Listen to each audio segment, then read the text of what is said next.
اینجا چه خبره؟ مادر جون چی شد؟ شما که گفتین نمیذارین بیاد اینجا. این خونه منم هست آزرا. اینجا زندگی میکنم و مونا هم اینجا میمونه.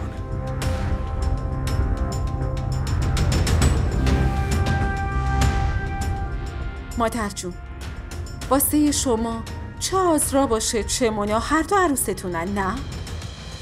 من نه دلم میخواد پسرتون رو ازتون بگیرم و نه بچه‌مو از مهرتون محروم کنم.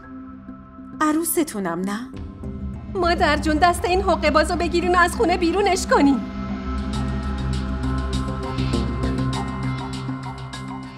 فقط یه بار فکر کنین که الان پسرتون کنارمه.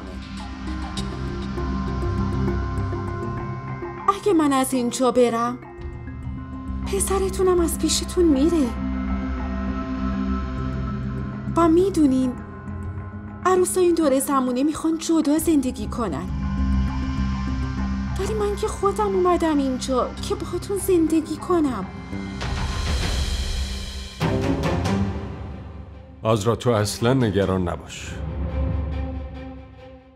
حق هر دوتون کاملا مساویه.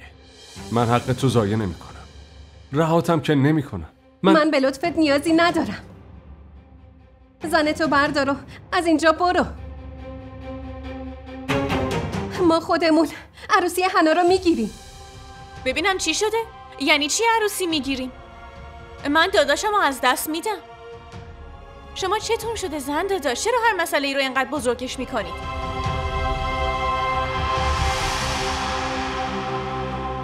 بشین دخترم. اگه عموت الان زنده بود گوششو میگرفت و از خونه بیرونش میکرد، ولی من چیکار کنم؟ مجبورم دخترم. تکیهگاه من و دخترای یتیمم همین مونده.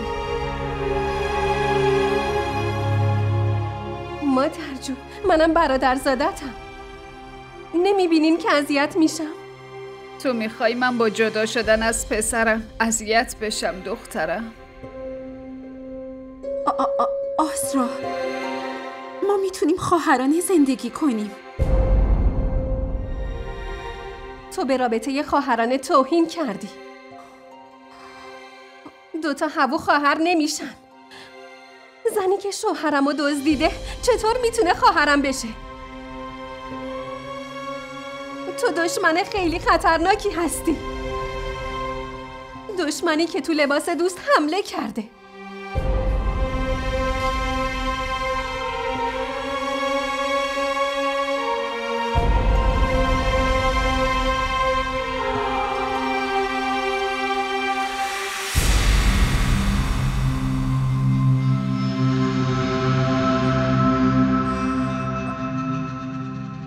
یعنی شما منو قبول کردی؟ دخترم فعلا بهت اجازه موندن دادم، بعدا رفتارت همه چی رو معلوم میکنه. به خاطر تو آزرا ازم متنفر شد، در حالی که اون بیچاره از دخترم بیشتر کمکم کرده. مثل یه نوکر ازم اطاعت کرده. مثل اون بودن خیلی کار سختیه.